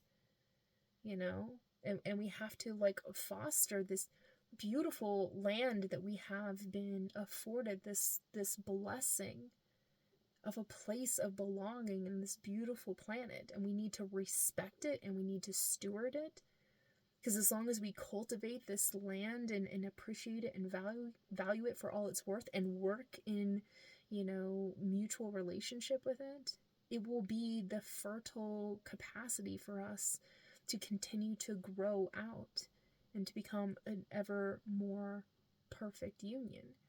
You know, respect the place that we belong to, and respect everybody who belongs here, and to not limit that to a sensibility of, you know, who has, you know, citizenship status or not. It's like, if you believe in what we believe, and you are working towards what we're working towards, then this is where you belong. You know, there's not enough space for everybody to come, you know, but we would want for as many people, you know, as is compelled to come here, that we can provision, accommodate, and steward for.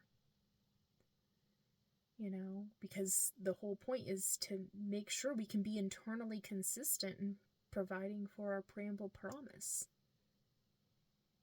And, you know, the sense that many people want to come here because where they come from isn't so great. If we extend welfaring stewardship to other nations and offer that as, you know, what we trade in the world, we can help make their homes safer, because so many people would prefer to stay in their homes. They don't want to leave their homes and everything they've known. But what other options do they have when everything is terrible and climate change is ruining their way of life, and violence and conflict and all of these terrible things? Like, if we want to, best thing that we can do to protect our borders would be to help to shore up, secure situations people can thrive on so they can stay, in their homelands. And to be able to respect, what we have here and take care of that, like that sensibility, and to be able to really reconfirm that in such a way that isn't this like weird, isolationism, or as if like America's superior, or as if like we should be of only one race, or, one religion or one ideology. Like, those things have never been what America is. And we should want for a president to come in after POTUS 47 that really reflects that sensibility back to us. A sense of like, it's so much more important for us to find ways to stay united than to constantly worry about ways to keep each other, divided and separate and pitting against one another. I always say it like, I don't want us to hold hands in kumbaya, because I know that that's not even reasonable. But we really should establish a sense of place and belonging and purpose, something that we can look past that's so much bigger than, what we're experiencing at any given moment, that would stop us and let us have a conscience of like, maybe I shouldn't treat my fellow human being, in a way that I wouldn't want to be treated, and maybe I should concern myself with how they want to be treated, because, that's just respect and, polite society and good humanity. I'll end on this sense of, we have to take risks. Otherwise, we fall into like rigid routines, and, we don't actually ever, become all that we can be. But risk is relative. And I don't think we should take like erratic, out of control, wasteful, non-purposeful, directionless, aimless adventuring of, like, I wonder what happens when I press this button sort of thing. Like, blind, bull in a china store sort of effect of like going into government and changing everything up. But I do think that a sense of like taking risk to do something that we have never done before, and to let that be like this grand adventure that we take on because it's absolutely worth it, and it's something that we can reconfirm to ourselves that it's absolutely worth it. And it's not because we have to keep convincing ourselves, but our lived experience is reaffirming that for ourselves.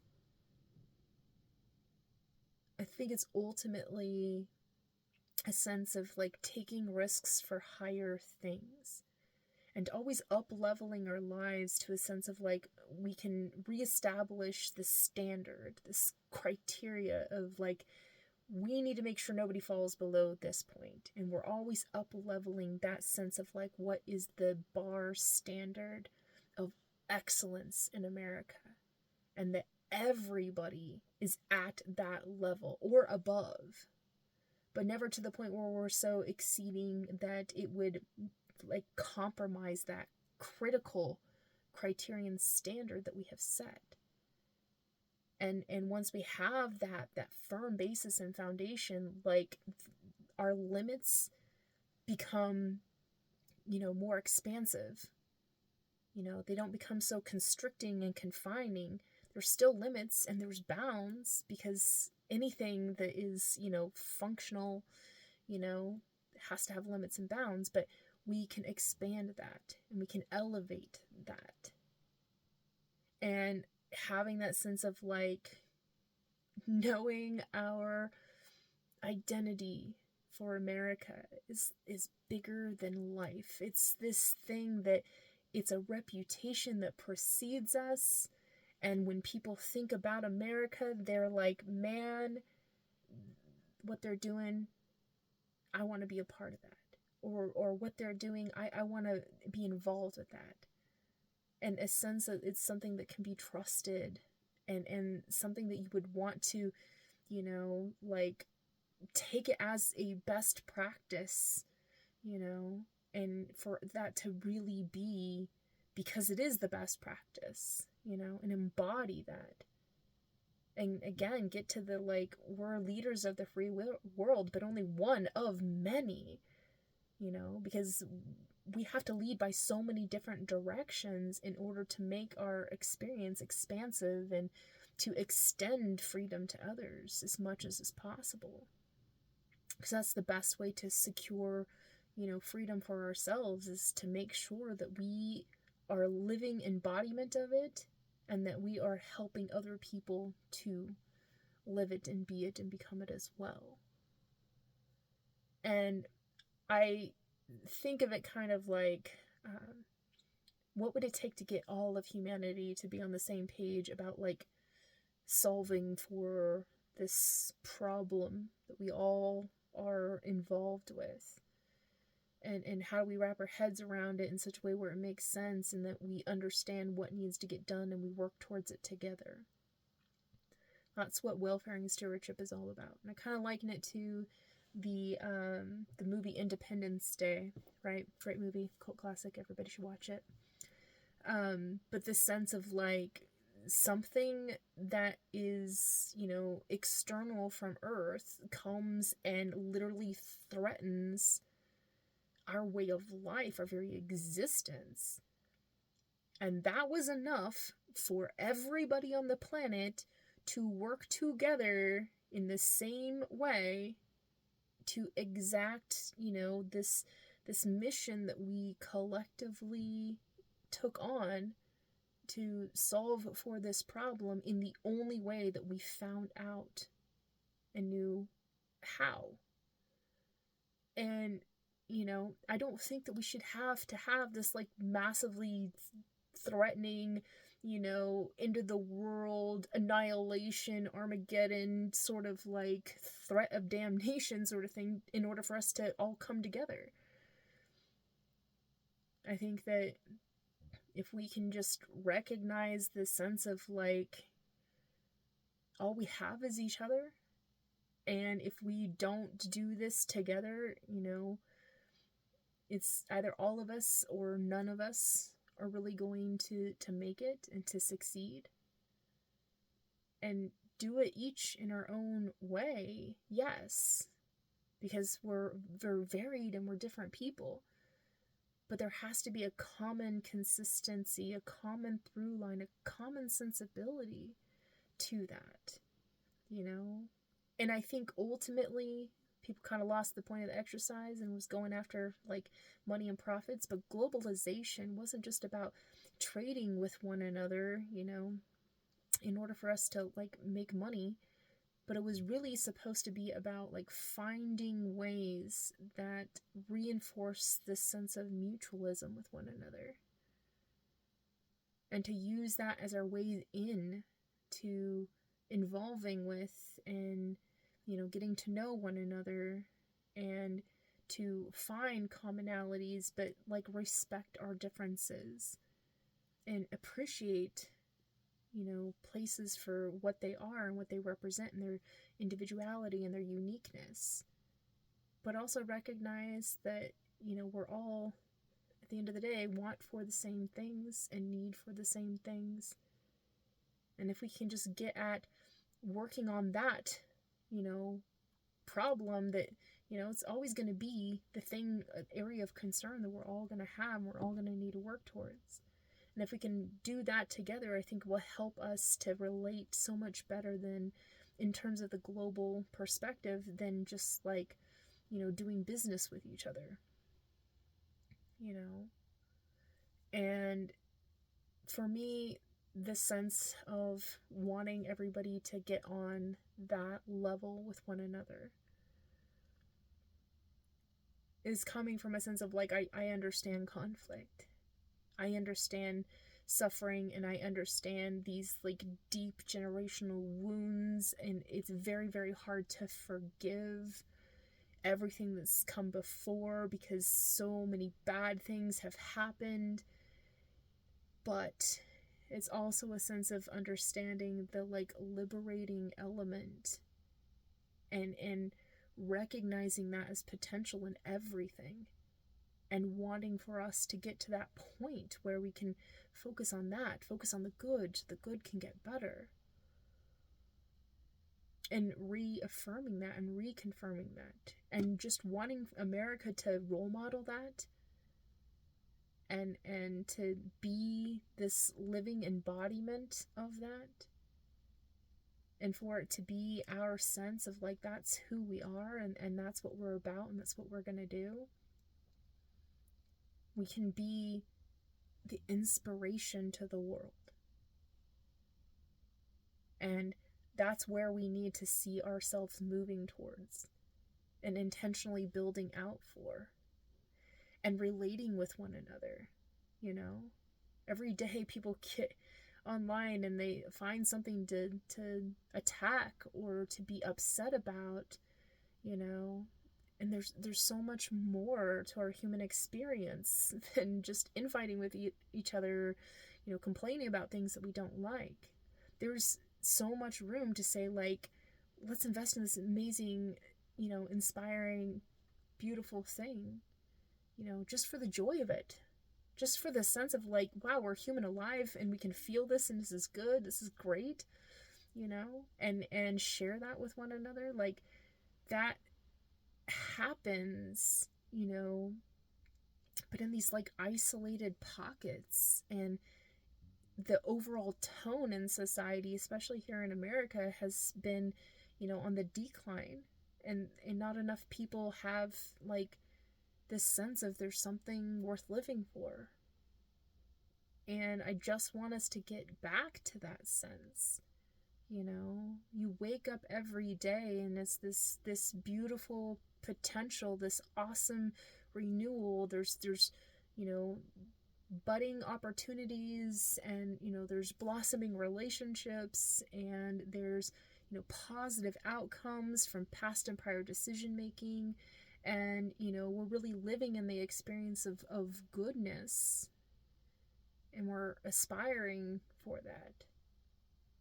I think that's what we need to start like working in and filling out and moving towards, you know, moving towards that thing which is most compelling to us,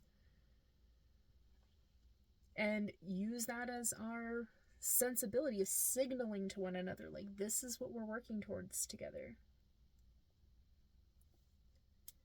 And we'll be able to just like move out of alignment, diverge from the negative, you know, the continuum spectacle of negative outcome consequences that is the President Pandemonium, Post 47's, you know, way of governance, and move ourselves in this divergent path of a continuum of an imperishable world peace.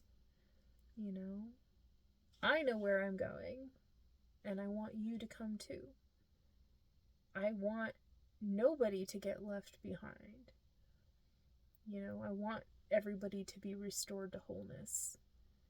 I want everybody to have good experiences. I want everybody to live the good life. I don't want us to have to live in fear anymore. And I don't want this like lingering sense of like, you know, the bad guys are winning, you know, because they're not.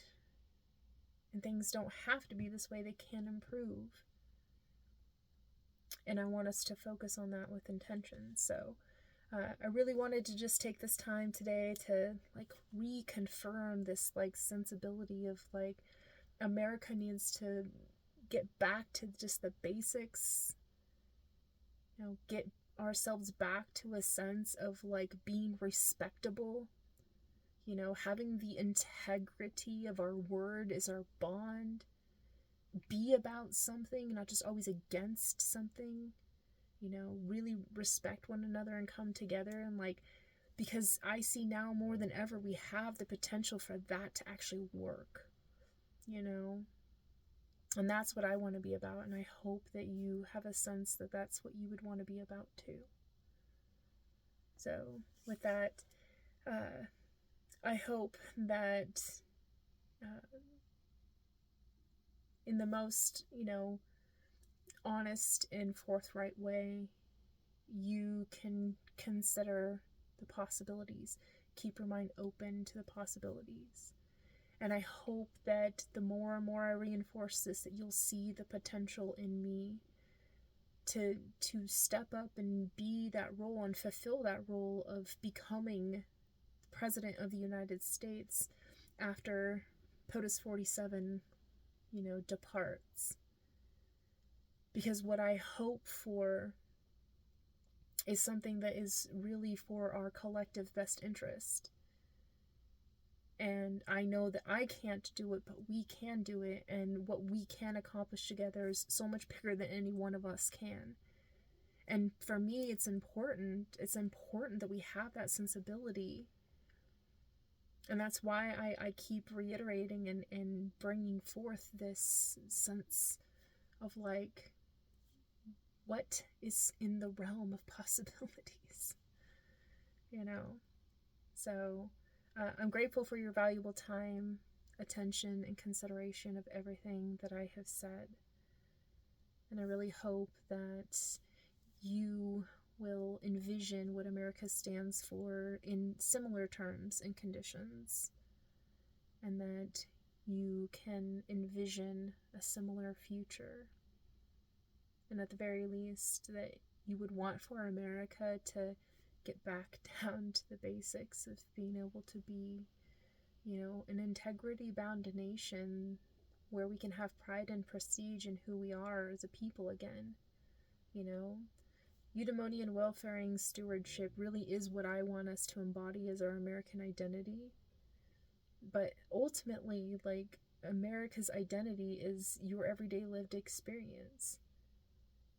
And if it's not so good right now, consider something that's offering, in prospect, this chance for your life to be good, and all it takes is for you to be willing to be part of that process and,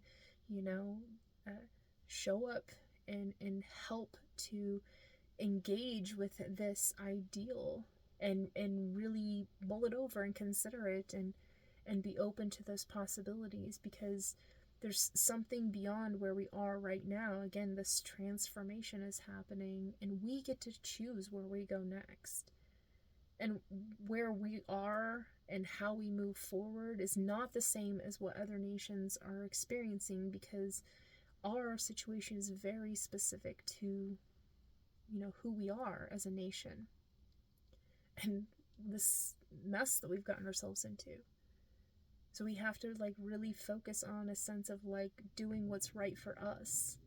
And right now, more than ever, the right thing to do is to really reconfirm that we are a place worth defending, that we are a good nation and we are a good people. We are trustworthy. And we have what it takes in order to, be this, superpower in the world, but not because we're disciplinarians, but we are inspirations. And we do good for ourselves and for others. That's something that I think that America could be proud of again. Help us to redeem and restore ourselves to wholeness, restore our, branding, help the rest of the world accept us on new terms and conditions that are in a sense of we really do respect ourselves enough to do better and be better, but also respect others enough to, understand that nobody should ever be in a position ever again where they are,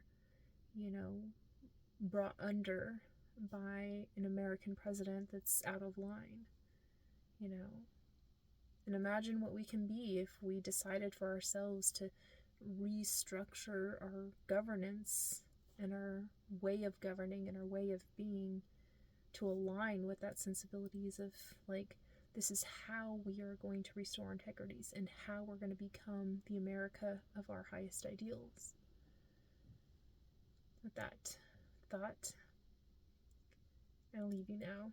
Thank you for your valuable time, attention, and consideration. Until next time, be well.